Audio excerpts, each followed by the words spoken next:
For our younger செல்ஃபுக்கு ஒரு 7 advice சொல்கிறேன், மறக்காமல் நோட் பண்ணிக்கோ. First one, focus. உனக்கு லைஃப்பில் எது வேணுமோ அதில் மட்டும் ஃபோக்கஸ் பண்ணு. செகண்ட் ஒன், பயப்படாத. ப்ராப்ளம்ஸ் அண்ட் சேலஞ்சஸை பார்த்து பயந்து ஒதுங்காத, ஃபேஸ் பண்ண கற்றுக்கோ. தேர்ட் ஒன், ஹேபிட் பில்ட் பண்ணு. நீ லைஃப்பில் ஃபாலோ பண்ணுற சின்ன சின்ன குட் ஹேபிட்ஸும் உன் லைஃப்பை சூப்பராக மாற்றும். Fourth one, make a friends. உலகத்தில் ரொம்ப ஏழையானது யார் தெரியுமா? ஃப்ரெண்ட்ஸ் இல்லாதவன் தான். நீ ஜெயிக்கும் போது சந்தோஷப்படுற மாதிரி, நீ தப்பு பண்ணால் தப்புன்னு சொல்கிற மாதிரி ஒரு நல்ல ஃப்ரெண்டை சேர்த்து வச்சுக்கோ. Fifth one, learning skills. சீரியஸாக சொல்கிறேன், உன்னோட degree certificates it's not at all.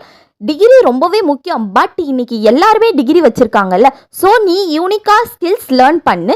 Sixth one, relationship. இங்கே ஆக்சுவலாக நான் லவ்னு மீன் பண்ணுறதே லவ்னா என்னன்னே தெரியாமல் அதில் போய் ஃபாலோ ஆகாத. உனக்கான ஒருவளோ வர வரைக்கும் காத்துரு. Seventh one, earn more. Money is unlimited. நேர்மையான வாழ்க்கையில் நிறைய சம்பாரிச்சு வச்சுக்கோ. பணம் ரொம்ப முக்கியம், அதே மாதிரி பணம் ரொம்ப நல்லது. இந்த மாதிரி லைஃப் கண்டென்ட்டுக்கு என்னை மறக்காமல் ஃபாலோ பண்ணிக்கோ. டாடா.